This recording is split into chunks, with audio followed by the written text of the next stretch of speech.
Now we start multi processor case system.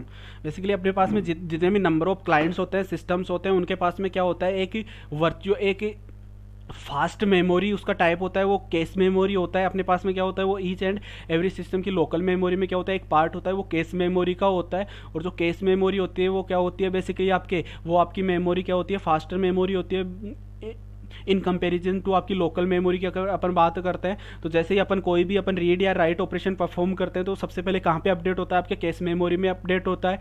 अब वो case memory में अपडेट होने के बाद में कहाँ पे अपडेट होगा, आपकी मेन मेमोरी में अपडेट होगा। बट उसमें क्या होता है, कोहेरेंस का इश्यू आपके सामने आता है। क्यों आता है वो, कि बेसिकली जब भी क्या होता है कि अपने पास में केस मेमोरी में तो वो फाइल अपडेट हो जाती है, बट कुछ टाइम में उसमें आपकी जो मेन मेमोरी है, आपकी जो मेमोरी रिसोर्सेज है, उसमें अपडेट होने में क्या लगता है, थोड़ा सा टाइम लगता है। क्योंकि ये तो क्या है, आपकी फास्टर मेमोरी आपको एक्सेस करता है। तो उस कंडीशन में क्या होगा, यहाँ पे आपका जो डेटा है वो तो अपडेटेड डेटा होगा, बट यहाँ पे जो डेटा है वो इस डेटा से क्या होगा, यहाँ पे मैंने कोई अपडेट किया, मैंने यहाँ पे कोई एक्स डैश अपडेट कर दिया, और कोई जो मेरे पास में डेटा था वो क्या था, मेरे पास में एक्स डेटा था। तो यहाँ पे क्या होगा, डेटा वो सम टाइम के लिए वो क्या डेटा रहेगा, आपके पास में एक्स ही रहेगा। अगर इन केस अगर कोई दूसरा सिस्टम इसको एक्सेस करता है तो उसको क्या मिलेगी, एक डिफरेंट वैल्यू उसको प्रोवाइड होगी जो कि अपडेटेड डेटा नहीं होगा। तो ये किस में आता है, आपके पास में केस कोहेरेंस में आपका एक इश्यू आता है। केस कोहेरेंस बेसिकली क्या होता है, और केस क्या होता है, बेसिकली एक फास्टर मेमोरी टाइप है जो किस में होती है, आपकी लोकल मेमोरी में होती है।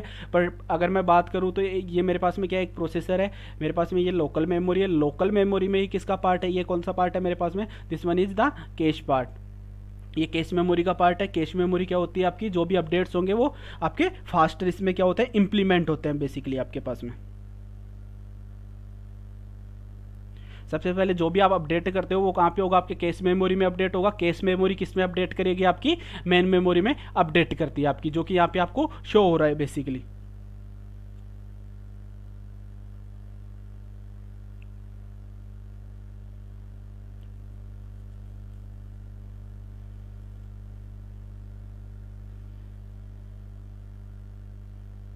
और जब आपके जो डेटा, आपके डिफरेंट डिफरेंट डेटा अगर दो लोकेशन पे आपके कैश में और आपकी मेन मेमोरी में जब डेटा में डिफरेंस होता है तो उसको क्या बोलते हैं, this is called case coherence. अब जो अपने पास में पर्टिकुलर जो भी डेटा है अपने पास में, कि जो अपने पास में इश्यू होता है उसको केस कोहेरेंस बोलते हैं। और उसके बाद में अपने पास में 3 प्रॉब्लम्स इसमें आइडेंटिफाई होती हैं, किसमें, आपके मल्टी प्रोसेसर केस सिस्टम में। आपकी first one is sharing writable data, process migration and input output activities. अब जो आपके केस कोहेरेंस है उसकी वजह से आपके पास में कुछ इश्यूज आते हैं। वो इश्यूज कौन कौन से आपके पास में, एक तो जो डेटा आप शेयर कर रहे हैं, जो राइटेबल डेटा आप शेयर कर रहे हैं उसमें आपके पास में इश्यू हो सकता है। उसके अलावा प्रोसेस माइग्रेशन में आपके साथ इश्यू हो सकता है। और उसके अलावा किस में हो सकता है, आपके इनपुट आउटपुट एक्टिविटीज़ में हो सकता है। अगर मैं बात करूं किसमें साथ में, आपके शेयरिंग ऑफ राइटेबल डेटा में अगर मैं बात करता हूं, मेरे पास में कोई भी ये डिफरेंट डिफरेंट यहाँ पे क्या है, मेरे पास में ये प्रोसेसर्स है P1 एंड P2, मेरे पास में 2 प्रोसेसर्स हैं। इनके साथ में इनकी क्या होगी, सेपरेट केस होगी। केस में जैसे मेरे पास में ये क्या है, इनकी सेपरेट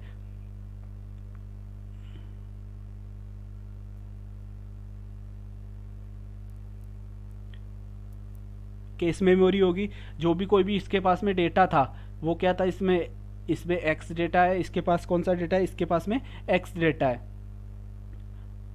और आपकी जो मेन मेमोरी है उसमें भी कौन सा डेटा है आपका, जो आपकी शेयर्ड है डिस्ट्रीब्यूटेड सिस्टम में, उसके पास भी कौन सा है, पर्टिकुलर डेटा की फाइल है आपके।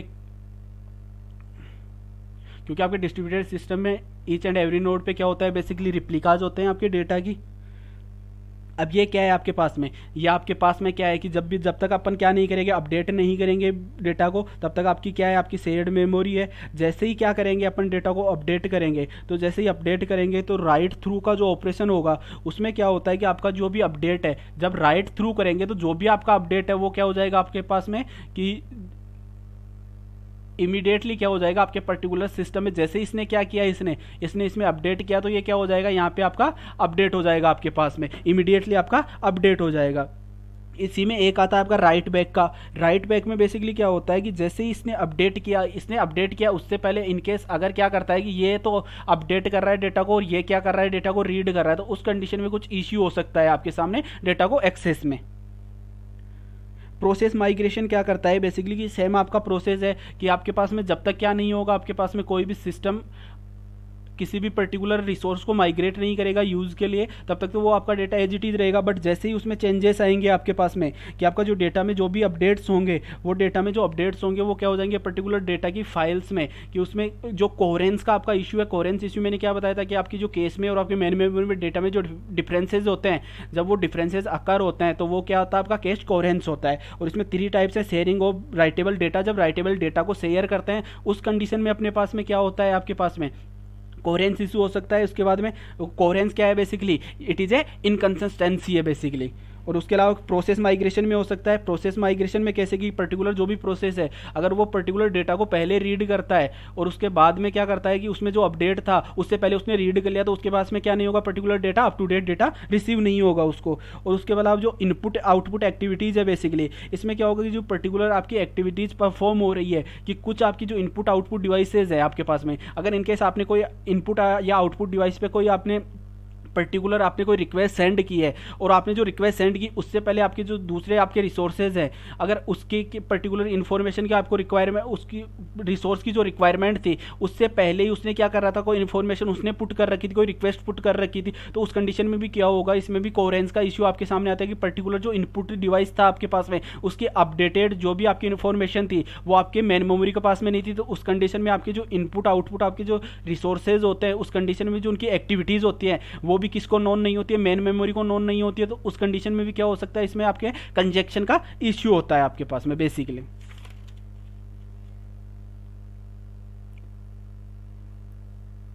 केस सिस्टम समझ में आया, या किसी को इश्यू है केस सिस्टम कैसे वर्क करता है?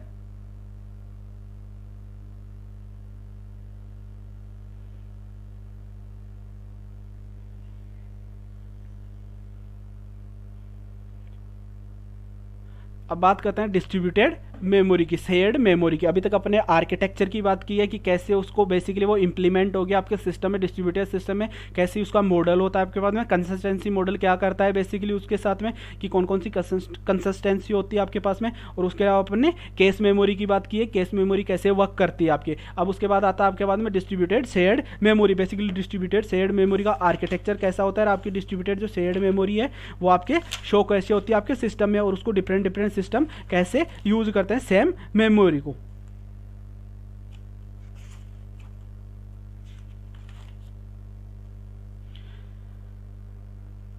जो मैंने पहले बताया आपको कि आपकी जो डिस्ट्रीब्यूटेड शेयर्ड मेमोरी होती है वो किस टाइप की मेमोरी होती है, समवन इज रिमेंबर और नॉट? अभी मैंने बताया था क्लास स्टार्ट हुई तभी, कि डिस्ट्रीब्यूटेड जो मेमोरी शेयर्ड मेमोरी होती है वो किस टाइप की मेमोरी होती है बेसिकली आपकी। इट इज ए लॉजिकल और वर्चुअल मेमोरी।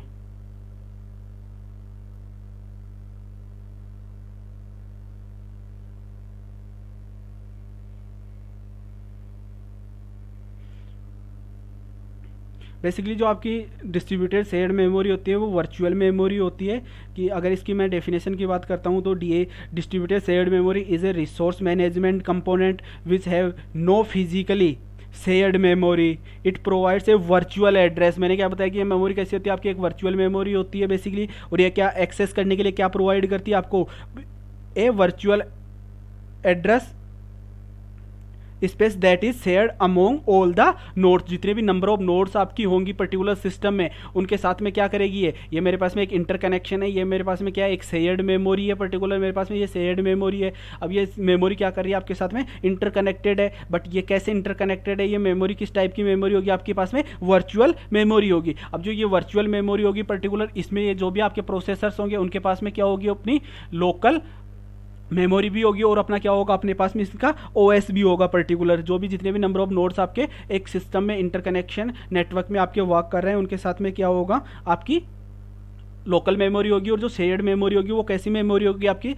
वो वर्चुअल मेमोरी होगी। जो शेयर्ड मेमोरी से जो हमारे लिमिटेशंस हैं वो क्या हो जाएंगे आपके पास में, जो मेमोरी एक्सेस के लिमिटेशंस है, स्टोरेज के जो लिमिटेशंस है, डाटा एक्सेस के जो लिमिटेशंस है, वो क्या हो जाते हैं इसमें ओवरकम हो जाते हैं। कैसे कि अपने पास में क्या होगा कि अपने पास में एज ए सेकेंडरी मेमोरी अपने को क्या प्रोवाइड हो रही है, एक वर्चुअल मेमोरी प्रोवाइड हो रही है, जिसका अपन क्या कर रहे हैं पर्टिकुलर सिस्टम में यूज कर रहे हैं।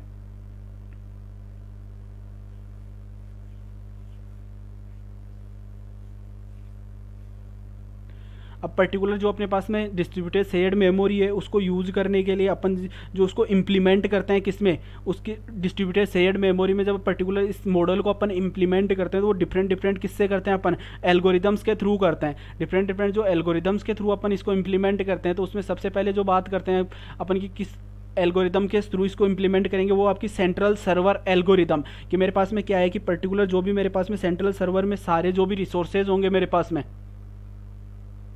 सेंट्रल सर्वर में क्या होगा कि जो भी रिसोर्सेज होंगे उनमें से क्या होगा, जो भी उसको रिसोर्स किसके पास होंगे, एक सेंट्रल की आपकी जो भी नोड होगी उसके पास में क्या होंगे टोटल। इन केस मेरे पास में ये क्या है, मैंने एक ये नोड है मेरे पास में, ये कौन सी नोड है मेरे पास में, सेंट्रल नोड है। और इसके बाद में ये कौन सी है मेरे पास में, डिफरेंट डिफरेंट नोड्स इसके साथ में कनेक्टेड हैं। और जो भी नंबर ऑफ रिसोर्सेज होंगे वो किसके पास में होंगे, आपके पास में जो ये सेंट्रल है उसके पास में टोटल नंबर ऑफ रिसोर्सेज का एक्सेस होगा आपके पास में। और यही क्या प्रोवाइड करेगा, जैसे इसने क्या किया, आपकी जो ये वाली नोड था इसने सबसे पहले ये क्या किया, इसने एक रिक्वेस्ट सेंड की।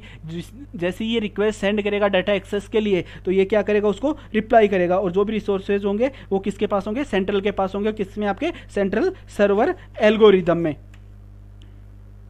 और जो भी नंबर ऑफ नोड्स होंगे आपकी, जो जितने भी इसमें आपके एन नंबर ऑफ नोड्स जो भी वर्क कर रहे हैं वो किस पे डिपेंडेंट होगी, आपके सेंटर पे डिपेंडेंट होगी। तो इसका एक डिसएडवांटेज क्या होगा, इनकेस आपका सेंट्रल आपका क्या हो जाता है, आपका क्रैश हो जाता है या फॉल्ट अकर होता है इस कंडीशन में, तो आपके रिसोर्सेज क्या हो जाएंगे, आपके पर्टिकुलर सिस्टम्स के जो भी इन्फॉर्मेशन की रिक्वायर्ड थी वो ब्लॉक हो जाएगी आपकी इन्फॉर्मेशन, आप उसको वो फुलफिल नहीं होगी आपकी। तो ये इसका डिसएडवांटेज है किसका, आपके सेंट्रल का। बट जो ये सेंट्रल एल्गोरिथम आपकी पर्टिकुलर जो सेंट्रल सर्वर है, इसमें अब एक क्वेश्चन आता है कि आपके पास में अगर डिफरेंट डिफरेंट नोड्स इसमें कनेक्टेड हैं तो जब वो उनको इन्फॉर्मेशन की रिक्वायरमेंट होगी तो उनको फुलफिल कैसे करेगा पर्टिकुलर, क्योंकि अगर इसने ये वाला यूजर है इसने भी एक रिक्वेस्ट पुट की, इसने भी एक रिक्वेस्ट पुट की, इसने भी एक रिक्वेस्ट पुट की, तो जो ये रिक्वेस्ट होती है उनको ये एक सीक्वेंस में क्या करता है, उसको अलॉट करता है, सीक्वेंस नंबर अलॉट करता है। तो जिसका सीक्वेंस नंबर क्या होगा, इसके पास में सबसे पहले जाएगा, जिसका सीक्वेंस नंबर पहले अराइव होगा आपके सेंट्रल पे, तो उसको क्या प्रोवाइड करेगा, वो डेटा का एक्सेस की परमिशन उसको प्रोवाइड करेगा। उसके बाद है आपका data migration algorithm. Data migration में क्या होता है कि इसमें कोई आपकी सेंट्रल नोड नहीं होती है बेसिकली। इनकेस अगर कोई इसमें अपने सेंट्रल में तो क्या था, बैकडोर क्या था इसमें कि अगर इसकी सेंट्रल नोड अगर क्या हो जाती है, इसमें पर्टिकुलर नोड अगर आपकी क्या पर्टिकुलर नोड अगर फेल हो जाती है तो उस कंडीशन में आपका जो पर्टिकुलर सिस्टम है वो डेडलॉक में चला जाएगा। डेडलॉक क्या होता है, अपन आगे बात करेंगे कि डेडलॉक होता क्या है। वो डेडलॉक में चला जाएगा और उस कंडीशन में पर्टिकुलर इन्फॉर्मेशन को, जो रिसोर्सेज है उनको कोई भी आपका जो नोड है वो यूज नहीं कर पाएंगे बेसिकली। अब माइग्रेशन में क्या होता है कि पर्टिकुलर जो भी एक सेंट्रल में जो डेडलॉक की कंडीशन थी उसको क्या करता है, ओवरकम करता है आपका। इसमें क्या होगा कि पर्टिकुलर आपके पास में जितने भी नंबर ऑफ क्या है पर्टिकुलर मेरे पास में डिफरेंट डिफरेंट, यहाँ पे जैसे 4 थे मेरे पास में, यहाँ पे 4 नंबर ऑफ नोड्स प्रोसेसर्स मेरे पास में किसी भी डिस्ट्रीब्यूटेड सिस्टम में वर्क कर रहे हैं। ये मेरे पास में नंबर 1 है, ये 2 है, ये 4 है मेरे पास में। जैसे इसने क्या किया कि इसने नंबर 3 को क्या किया, डेटा एक्सेस के लिए एक रिक्वेस्ट सेंड की। तो इस कंडीशन में क्या होगा कि पर्टिकुलर जो भी डेटा का एक्सेस होगा उस कंडीशन में कौन से आपके ये वाले सिस्टम फ्री रहेंगे आपके सिस्टम, तो ये क्या कर सकते हैं, ये डेटा का एक्सेस कर सकते हैं। इस कंडीशन में क्या था कि पर्टिकुलर एक सेम टाइम में केवल एक ही सिस्टम क्या कर सकता था, आपको सेंट्रल नोड को यूज कर सकता था, पर्टिकुलर CS को यानी क्रिटिकल सेक्शन को यूज कर सकता था पर्टिकुलर सिंगल नोड। बस इस कंडीशन में क्या होगा कि आपको क्या करेगा, ये पर्टिकुलर डेटा को माइग्रेट कर लेगा, जो भी डेटा फाइल की इसको रिक्वायरमेंट है रीड राइट के लिए, रीड और राइट के लिए जिस भी उसको माइग्रेट करेगा। उसके अलावा जो भी सिस्टम होंगे वो क्या होंगे, आपके फ्री होंगे, तो वो दूसरे सिस्टम क्या कर सकते हैं, कोऑर्डिनेट कर सकते हैं। तो इस कंडीशन में क्या होता है आपके पास में कि पर्टिकुलर किसी भी एक नोड पे क्या नहीं होता, डिपेंडेंट नहीं होता है आपका।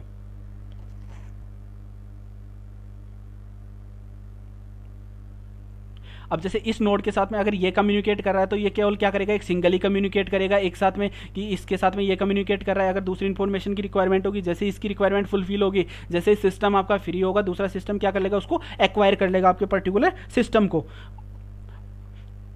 अगर इस चीज से रिसोर्स की रिक्वायरमेंट है, अगर जैसे ही अगर इसको रिसोर्स की रिक्वायरमेंट है तो जब तक ये रिसोर्स लेगा तब तक तो इसको किस में होगा, वेटिंग कंडीशन में होगा, और ये भी किस में होगा, एक वेटिंग कंडीशन में होगा आपका।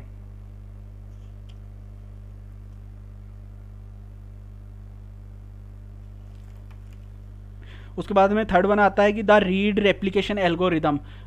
रीड रिप्लिकेशन एल्गोरिदम में बेसिकली क्या होता है कि अपने पास में डेटा की क्या होते हैं, डिफरेंट डिफरेंट डेटा की एक कॉपीज होती है आपके पास में डेटा की। तो उसमें क्या होगा कि जो भी आपका पर्टिकुलर डेटा है वो एक साइट पर ना होकर आपकी क्या होगा, डिस्ट्रीब्यूटेड होगा ईच एंड एवरी साइट पे। यहाँ भी मेरे पास में डेटा होगा, यहाँ भी डेटा होगा, यहाँ भी डेटा होगा, यहाँ भी डेटा होगा। तो उसमें क्या, और जैसे आपके सिंगल नोड यूज कर रही थी उनमें, तो इसमें क्या होगा आपके पास में कि आप क्या कर सकते हो, डिफरेंट डिफरेंट नोड्स पे आपके साथ क्या कर सकते हैं, कम्युनिकेट कर सकती हैं। यहाँ पे वेट करने की रिक्वायरमेंट नहीं